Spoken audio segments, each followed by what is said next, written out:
सभी विद्यार्थियों को नमस्कार। आपका एक बार फिर स्वागत है भागीरथ सर यूट्यूब चैनल पर। आज अपने क्वेश्चन ऑफ डे की सीरीज में क्वेश्चन करते हैं। देखो, अगर प्राकृत संख्याओं के वर्गों का योग ज्ञात करना हो, लगातार संख्याओं के वर्गों का योग ज्ञात करना हो, समझ गए? इस प्रकार लगातार संख्याओं के वर्गों का योग ज्ञात करना हो तो क्या तरीका होता है?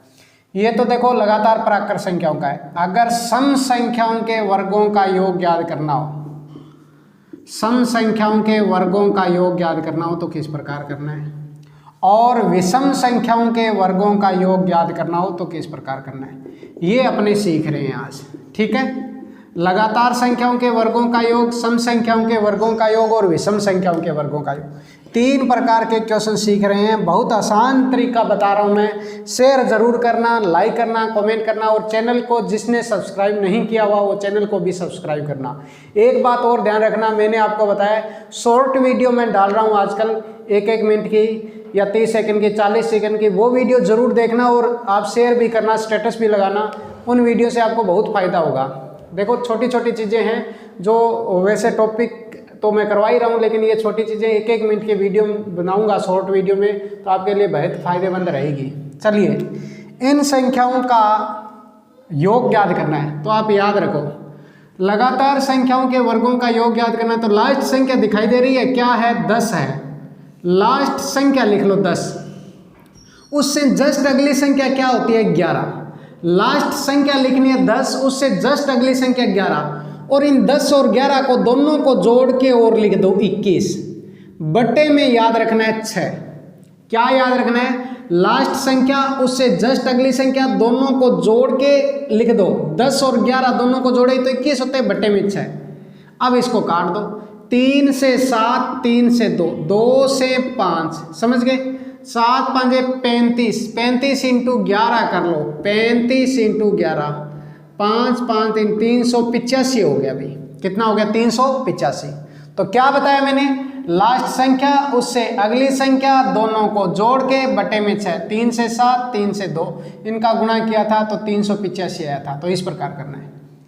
अब कई कहेंगे कि सर इसका फॉर्मूला भी होता है। बिल्कुल होता है, फॉर्मूला भी लिख देता हूँ। जो फॉर्मूला यूज करें, n+1 2n+1 बटे 6।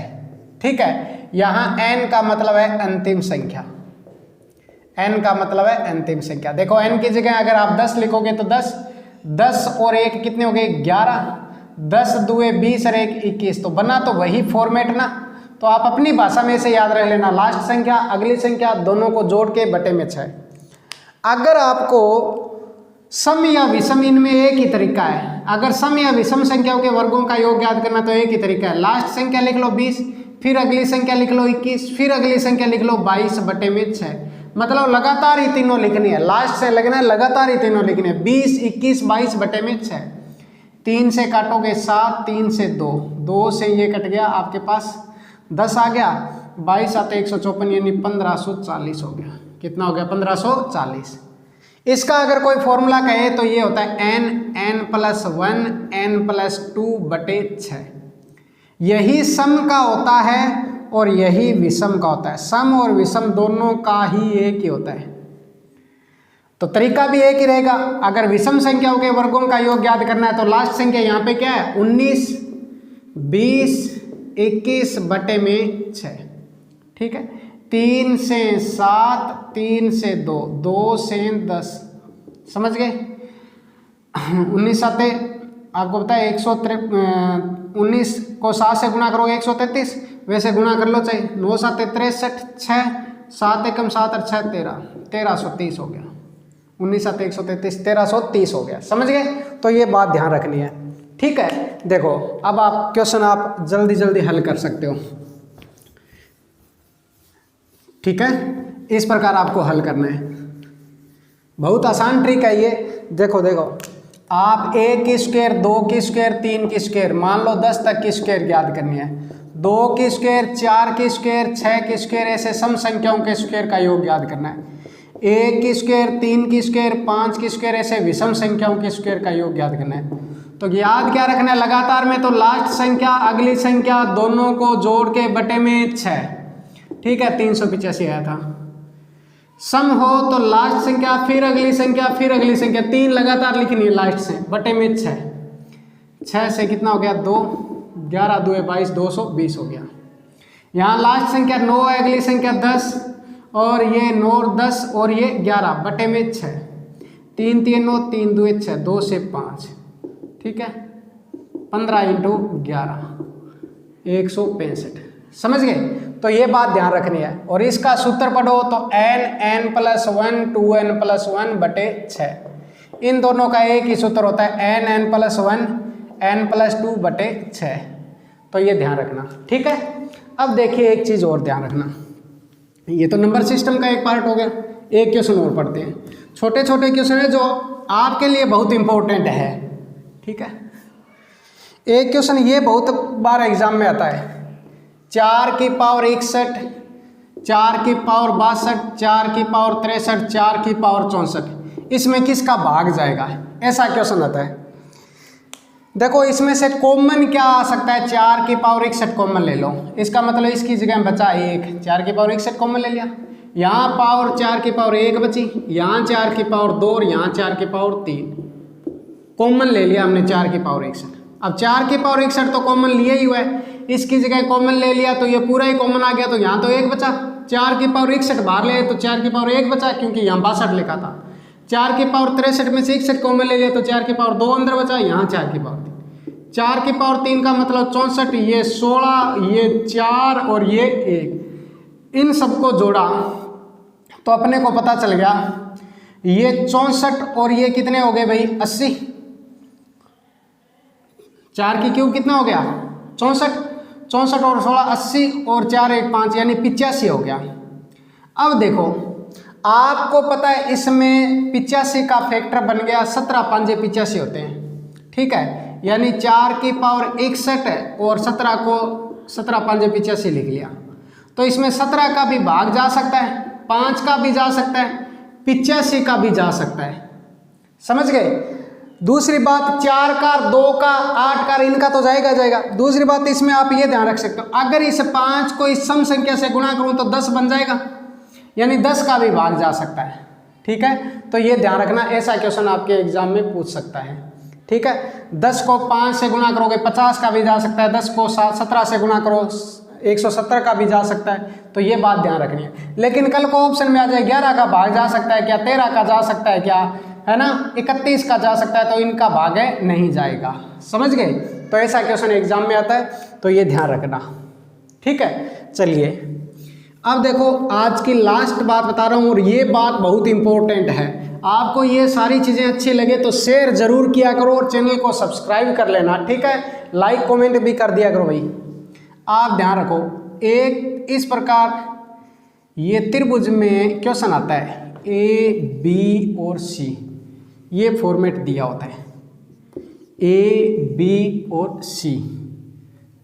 मान लो यहाँ ए, ये बी और ये सी, एक ही ए बी और सी, यहाँ पे लिखा होता है ओ, यहाँ पे लिखा होता है ओ, यहाँ पे ओ।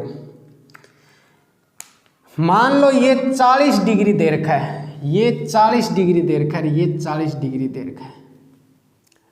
अगर आपको कहे कि ये पॉइंट है ना, ये परिकेंद्र है, ये पॉइंट क्या है, परिकेंद्र है, ये पॉइंट है अंतः केंद्र है, और ये पॉइंट है लंब केंद्र है,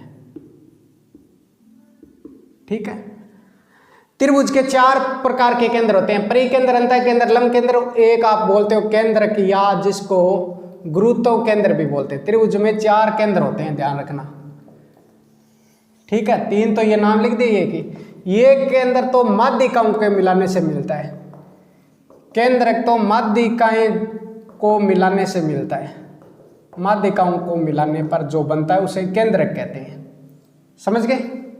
ये बात ध्यान रखना है। ऊंचाइयां जहां कटे, ऊंचाइयां जहां कटे वो क्या कहलाता है, लंब केंद्र कहलाता है। तो आपको ये भी कह सकता है लंब केंद्र की जगह भी ऊंचाइयां मिल रही है, ऊंचाइयों का प्रतिच्छेद करें, ऊंचाइयां प्रतिच्छेद करें, दिखाई दे रहा होगा। लंब केंद्र का मतलब है ऊंचाई प्रतिच्छेद करें।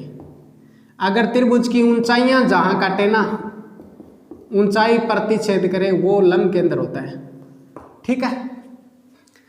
अंतः केंद्र होता है त्रिभुज के कोणार्धक जहां काटे, कोणार्धक जहां कटते हैं ना, वो अंतः केंद्र बनता है। ठीक है। और परिकेंद्र क्या होते हैं? भुजा के लंबार्धक जहां कटते हैं, भुजा के लंबार्धक जहां कटते हैं वो परिकेंद्र होता है, ये ध्यान रखना। ठीक है। भुजा के लंबार्धक जहां कटते हैं वो परिकेंद्र होता है। अब बात ये है कि ये 40 डिग्री है ना, अगर ये पॉइंट परिकेंद्र है ना, अगर ये पॉइंट परिकेंद्र है तो आप याद रखना परिकेंद्र की कंडीशन में ये कोण होता है, ये दुगना होता है। यानी परिकेंद्र की कंडीशन में केंद्र पर बना कोण दुगना होता है। केंद्र पर बना कोण शीर्ष कोण से दुगना होता है, शीर्ष कोण से 2 गुना होता है, 2 गुना होता है। समझ गए? अगर ये अंतः केंद्र है ना, तो अंतः केंद्र है तो ये इसका फॉर्मूला होता है 90 प्लस शीर्ष कोण का आधा। इसका फॉर्मूला हो जाता है 90 प्लस शीर्ष कोण का आधा। यानी ध्यान रखना 90 प्लस 40 का आधा करोगे 20, यानी ये 110 आ गया। ठीक है, ये फॉर्मूला होता है। अगर ये लंब केंद्र है तो इन दोनों कोणों का योग होता है 180, योग होता है 180, यानी ये 40 है तो ये 140 डिग्री होगा। ठीक है। तो डायग्राम सेम ही होता है, लेकिन आपको ध्यान रखना है अंतः केंद्र की कंडीशन में ये कोण कैसे निकालना है, परिकेंद्र की कंडीशन में कैसे निकालना है, और लंब केंद्र की कंडीशन में कैसे निकालना है। तो बहुत बढ़िया वीडियो लगा होगा आपको, और अगर बढ़िया लगा तो शेयर जरूर करना, लाइक करना, कमेंट करना, चैनल को सब्सक्राइब तो करना ही करना है। ठीक है। धन्यवाद सभी का।